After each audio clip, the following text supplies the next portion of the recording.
আপনি কি আহলে হাদিস? আমি বললাম আহলে হাদিস মানে?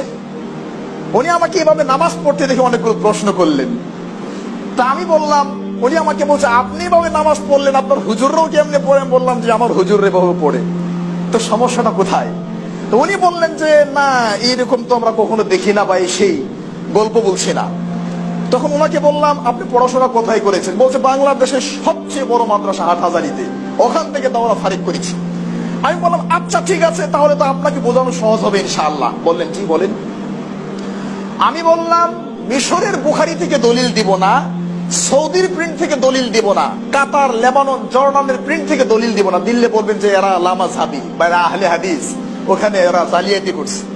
আমি এমন একটা সহিহ বুখারী থেকে দলিল দিব যে সহিহ বুখারী এই দেশের মাটিতে লক্ষ লক্ষ ছাত্র পড়ে, হাজার হাজার টিচার পড়ায়। মানবেন? বলছে মানবো না কেন বলেন। বললাম সহিহ বুখারী আপনাদের দেওবন্দের প্রিন্ট, মূল ভলিউম, 100 নম্বর পৃষ্ঠা, 21 নম্বর লাইন, 76 নম্বর অধ্যায়, 716 নম্বর হাদিস খুলেন।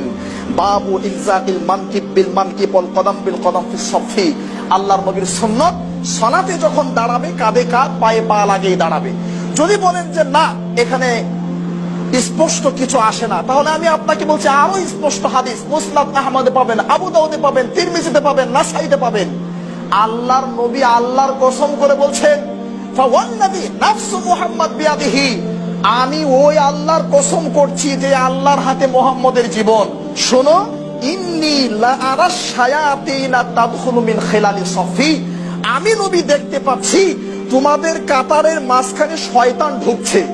তোমরা কাতার কিন্তু বন্দি করে নামাজ পড়িও। হুজুর কিন্তু চুপ করে আছেন। আমার কাঁধে কাঁধ নিয়ে উনি প্রশ্ন করেছিলেন। আচ্ছা হুজুর 2 নম্বর প্রশ্ন করলেন, আপনি যে হাত আপ ডাউন করলেন এটা আবার কেন করলেন?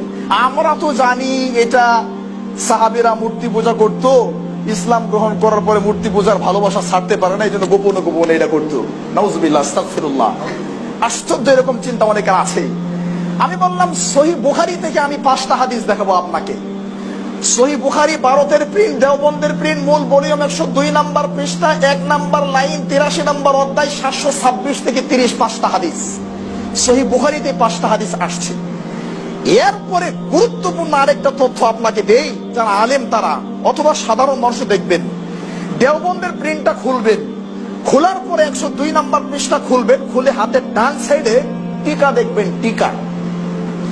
এই 5টা হাদিসকে উঠায় দিতে পারে নাই, হাত দিতে পারে নাই।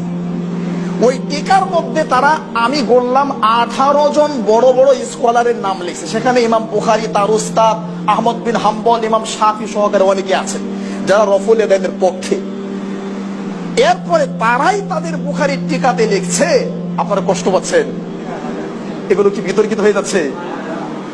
রুবিয়ার রফউ নাইফ ও সালাসুম মিনাস সাহাবা, যে রফুল ইয়াদাইনের হাদিসটি আল্লাহর নবীর 30 জনের অধিক সাহাবী থেকে বর্ণিত হয়েছে। লাকিন ইনদা আবি হানিফা ওয়া আসহাবিহি লা ইয়ারফাউ ইয়াদাইহি ইল্লা ফি তাকবীরাতিল উলা, কিন্তু ইমাম আবু হানিফা এবং তার শাগিরদরা একবারের বেশি পড়ে না, তাই আমরা করতে পারছি না, দুঃখিত। কি বুঝলেন? 5টা হাদিস এখনো জ্বলন্ত, জীবিত আছে সহিহ বুখারীতে। 5টা হাদিসের উপর কলম ধরে তারা বলছেন যে না এটা ঠিক আছে, কিন্তু আমাদের এখানে ইমাম আবু হানিফা রাহিমাহুল্লাহর মাযহাবে নেই, তাই আমরা এটা করতে পারছি না। আই এম সরি, নাউজুবিল্লাহ, আস্তাগফিরুল্লাহ।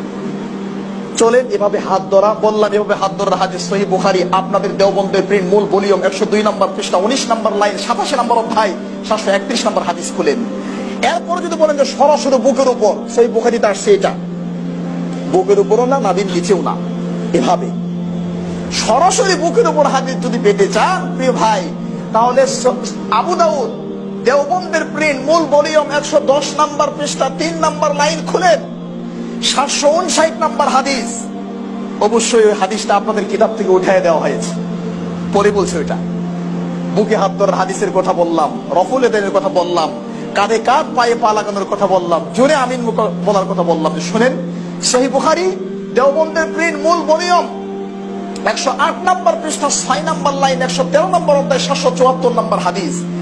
এবার হুজুর বলছে সবই তো ঠিক আছে, কিন্তু আমাদের মাযহাবে যে নাই। আল্লাহর সাক্ষী রেখে আল্লাহর নামে কসম করে বলছি, হুজুর আমরা এই কথাই বলছি, সবই তো ঠিক আছে, কিন্তু আমাদের মাযহাবে যে নাই। তাহলে আমি তখন সূরা নিসার 65 নম্বর আয়াত স্মরণ করলাম যে ওই ব্যক্তি শুধু বলল, আল্লাহ নবী আপনার ফুফাতো ভাই, তাতে কি আপনি তাকে অগ্রাধিকার দিলেন?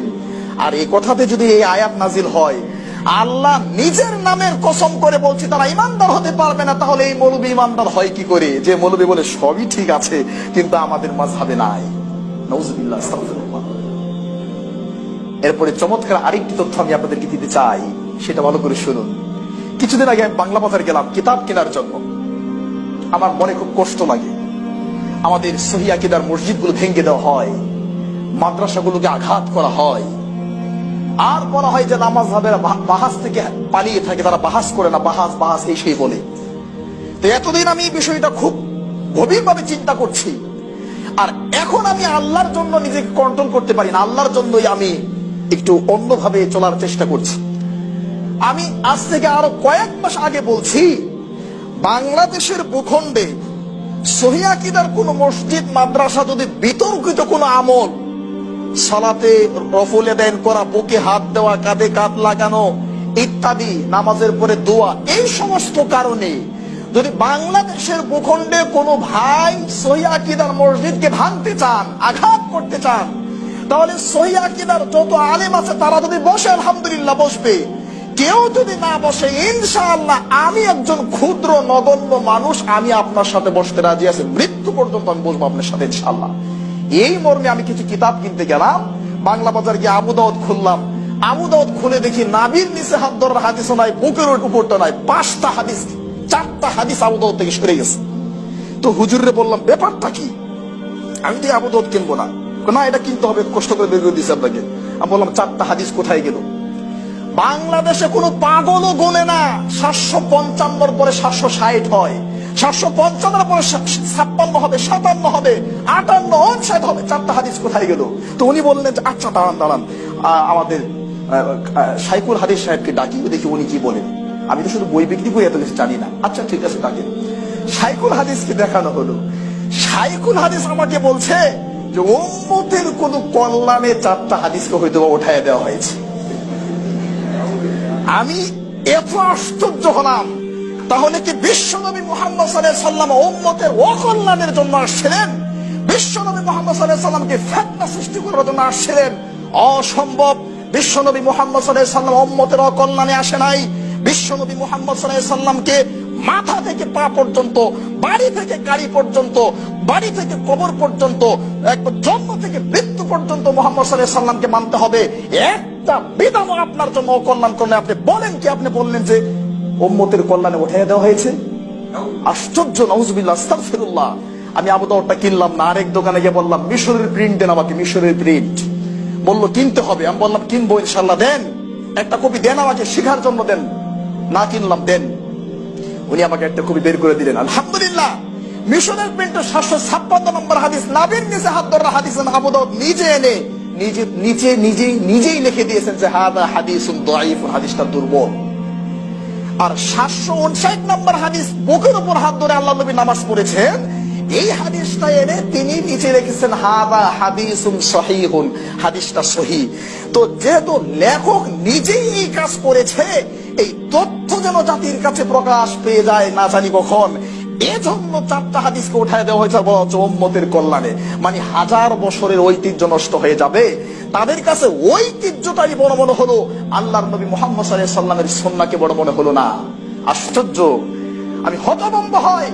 ইমাম আবু হানিফা রাহিমাহুল্লাহর একটা বক্তব্য 1000 কোটি টাকা দিয়ে কিনে নিতে পারবেন না। ইবনে আবিদিন হাশিয়া 1 নম্বর খণ্ড 63 নম্বর পৃষ্ঠা খুলেন, আল ফুল্লান ফিল ইকাস 50 নম্বর পৃষ্ঠা খুলেন, বাহারুর রায় 6 নম্বর খণ্ড 293 নম্বর পৃষ্ঠা খুলেন, আত-তাকলিদ হুকম ফি জিল কিতাব ওয়াস সুন্নাহ 20 নম্বর পৃষ্ঠা খুলেন, তারিখে বাগদাদ 15 নম্বর খণ্ড 544 নম্বর পৃষ্ঠা খুলেন, আল মাজমু আন-নববী 1 নম্বর খণ্ড 63 নম্বর পৃষ্ঠা খুলেন, ইবনে আব্দুল বার ফিল জামে ইবনে আবি হাতিম 93 নম্বর পৃষ্ঠা খুলেন, ইবনে আব্দুল বার ফিল জামে 2 নম্বর খণ্ড 32 নম্বর পৃষ্ঠা খুলেন, আল মানাকিব 182 নম্বর পৃষ্ঠা খুলেন। ওয়াল্লাহি, আল্লাহর কসম, একজন ইমাম ওই কথা বলে যায়নি যে আমাদের কথার বিরুদ্ধে যদি আল্লাহর নবীর কথা চলে যায় তাহলে আমাদেরটা মানিও, রাসূলেরটা মানিও না, এই কথা বলে নাই। বরং প্রত্যেকটা ইমামের বক্তব্য ছিল আমাদের কথার কোনো দাম নেই। আমাদের কথা তখন দাম হবে যখন আমাদের কথা মুহাম্মদ সাল্লাল্লাহু আলাইহি সাল্লামের কথার সাথে মিলবে, আর না হয় আমাদের কথা 5 পয়সা দাম নেই। কিন্তু আজকে মুহাম্মদ সাল্লাল্লাহু আলাইহি সাল্লামের কথাকে বলছে উম্মতের কল্যাণের জন্য উঠিয়ে দেওয়া হচ্ছে, আর বলা হচ্ছে যেটা আমাদের মাযহাবে নেই। প্রিয় ভাইয়েরা, কাউকে কষ্ট দেওয়ার জন্য নয়, আমি চাচ্ছি, এতটুকু বলতে চাচ্ছি যে আপনারা অন্যকে গালিগালাজ করার আগে অন্তত পক্ষে গালিগালাজটা বন্ধ করুন। অন্যের ঘর, আল্লাহর ঘর ভাঙ্গার আগে অন্তত পক্ষে আপনার হাতকে রুদ্ধ করুন। আল্লাহর ঘরে মানুষকে যেতে বাধা দেওয়ার আগে অন্তত পক্ষে আপনি নিজের ঈমানকে ঠিক করুন। কেন আপনি আল্লাহর ঘরে বাধা দেন? আপনি কি সেই আয়াতটি পড়েন নাই? কোরআনুল কারীমের 1 নম্বর পারা 17 নম্বর পৃষ্ঠা 5 নম্বর লাইন, ওমান আসলামু মিম্মান মানা মাসাজিদ আল্লাহ। ওই ব্যক্তির চেয়ে জালেম আর কে হতে পারে যেই ব্যক্তি আল্লাহর ঘরে আল্লাহর বান্দাদেরকে বাধা দেয়? আয়াতের তাফসীর খুলেন, ইবনে কাসির খণ্ড 1 মূল ভলিউম খুলেন। ইমাম ইবনে কাসির রাহিমাহুল্লাহ 3টা ব্যাখ্যা দিয়েছেন। তার 1 নম্বর ব্যাখ্যা হলো, আল্লাহর ঘরে আল্লাহর বান্দাদেরকে আসতে বাধা দিয়েছিল মক্কার মুশরিকরা। 6ষ্ঠ হিজরিতে বিশ্বনবী মুহাম্মদ সাল্লাল্লাহু আলাইহি সাল্লাম যখন উমরা করার জন্য আসছিলেন, আর প্রতিমধ্যে রাস্তা থেকে মুহাম্মদ সাল্লাল্লাহু আলাইহি সাল্লাম এবং সাহাবীদেরকে কারা সরিয়ে দিয়েছিল? মক্কার কাফের মুশরিকরা সরিয়ে দিয়েছিল। তাহলে আল্লাহর ঘরে বাধা দেওয়ার নীতি তো মক্কার কাফের মুশরিকদের, এটা মুসলমানদের হলো কি করে? আজও পর্যন্ত আল্লাহর ঘর বাইতুল মাকদিস, ইসরায়েলের বাইতুল মাকদিস, সেটা কারা সেখানে বাধা দিচ্ছে? ইহুদি এবং খ্রিস্টানরা তারা সেখানে বাধা দিচ্ছে। তাহলে আল্লাহর ঘরে আল্লাহর বান্দাদেরকে আসতে বাধা দেওয়ার নীতি হলো ইহুদি খ্রিস্টানদের নীতি। এই নীতি মুসলমানদের কাছে ঢুকলো কি করে? আল্লাহু আকবার, আস্তাগফিরুল্লাহ। এই জন্য আমি আশ্চর্য হয়ে মাঝে মধ্যে বলি যে শয়তান বড় খুশি হয়, শয়তান হতভম্ব হয় যে আরে এ তো আমার শয়তানিকে পরাজিত করেছে। ইহুদি পর্যন্ত মাঝে মধ্যে হতভম্ব হয় যে মসজিদ ভাঙ্গার নীতি তো আমার, মুসলমান তুমি নিলা, তা আমার দায়িত্ব তুমি করছো, আমি ঘুমাই, ঠিক আছে, করো ভালো কাজ করছো। হিন্দু বলে আরে মসজিদ তো ভাঙবো আমি, তুমি যে আমার দায়িত্ব নিলা, আচ্ছা ঠিক আছে, খুব ভালো কাজ করেছো, তুমি তোমার কাজ চালায় যাও, আমি ঘুমাচ্ছি। বৌদ্ধ বলে মসজিদ ভাঙ্গার নীতি আমার, খ্রিস্টান বলে মসজিদ ভাঙ্গার নীতি আমার, ইহুদি বলে মসজিদ ভাঙ্গার নীতি আমার, খ্রিস্টান বলে মসজিদ ভাঙ্গার নীতি আমার। তো এরা তো সবাই খুশি, আর এদের সবার লিডার ইবলিস তো মহা খুশি যে আরে এরা তো আমার শয়তানিকে পরাজিত করেছে, এরা আল্লাহর ঘর ভাঙ্গে, এরা মুসলমানের গায়ে হাত দেয়। নাউজুবিল্লাহ, আস্তাগফিরুল্লাহ।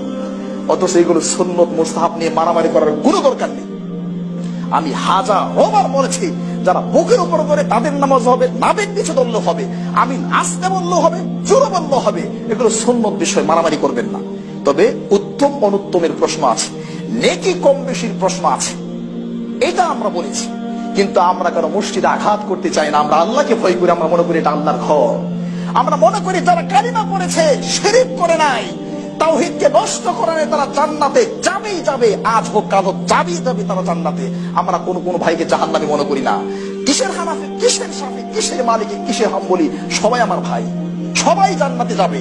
একটাই ঠিক থাকতে হবে, কালিমা যদি ঠিক থাকে, তাওহীদ যদি ঠিক থাকে, শিরক যদি না করে, জান্নাতে যাবেই যাবে ইনশাআল্লাহ। আর নাবির নিচে বললো, আর উপরে বললো, আসতে বললো, জোরে বললো, আমিন, এগুলো নিয়ে কোনো কিছু হবে না, নেকির কম বেশি হবে ইনশাআল্লাহ। কিন্তু প্রিয় ভাইরা, আজকে সুন্নত নিয়ে মারামারি করে আমাদের সমাজের মধ্যে এই ফিতনাগুলো, বিপর্যয়গুলো শুরু হচ্ছে। আশ্চর্য। আমি ওনাকে বললাম বুকের উপর হাত ধরার কয়টা হাদিস নেবেন? আপনি বললেন এটা মহিলাদের সালাত। সহিহ বুখারী 102 নম্বর পৃষ্ঠা খুলেন, মুসলিম শরীফের 173 পৃষ্ঠা খুলেন, সহিহ ইবনে খুজাইমা 20 নম্বর পৃষ্ঠা খুলেন, আবু দাউদের 110, 121, 128 নম্বর পৃষ্ঠা খুলেন, তিরমিজির 59 নম্বর পৃষ্ঠা খুলেন, নাসাইর 141 নম্বর পৃষ্ঠা খুলেন, ইবনে মাজার 58, 59 নম্বর পৃষ্ঠা খুলেন, মেশকাতের 75 নম্বর পৃষ্ঠা খুলেন, মুয়াত্তা মালিকের 174 নম্বর পৃষ্ঠা খুলেন, মুয়াত্তা মুহাম্মদের 160 নম্বর পৃষ্ঠা খুলেন, জাদুল মাদের 129 নম্বর পৃষ্ঠা খুলেন, হিদায়াত 101 নম্বর পৃষ্ঠা খুলেন। সহিহ বুখারী, আপনাদের সবচেয়ে বড় আলেম, 40 বছর বুখারী পড়িয়েছেন, আল্লামা আজিজুল হক রাহিমাহুল্লাহ, অনুবাদ করেন 435 নম্বর হাদিস। সহিহ বুখারী ইসলামী ফাউন্ডেশন আহলে হাদিসদের কোন দখল নেই, এটা বাংলাদেশ সরকারের সম্পদ, সেখানে কোনো ষড়যন্ত্র চলে না। সহিহ বুখারী ইসলামী ফাউন্ডেশন অনুবাদ 2 নম্বর খণ্ড 702 নম্বর হাদিস খুলেন। সহিহ মুসলিম ইসলামী ফাউন্ডেশন 2 নম্বর খণ্ড 851 নম্বর হাদিস খুলেন। অসংখ্য হাদিস রয়েছে বুকের উপর হাত ধরার। কেন আপনাকে কেউ অনুমতি দিল বুকের উপর হাত ধরার কারণে আপনি মসজিদ ভেঙে দিচ্ছেন? আল্লাহর ভয় নেই? এটা আল্লাহর নবীর সুন্নাহ মনে হয় না? আপনি আশ্চর্য যুক্তি দেখাচ্ছেন যে আল্লাহর নবীর সাহাবীরা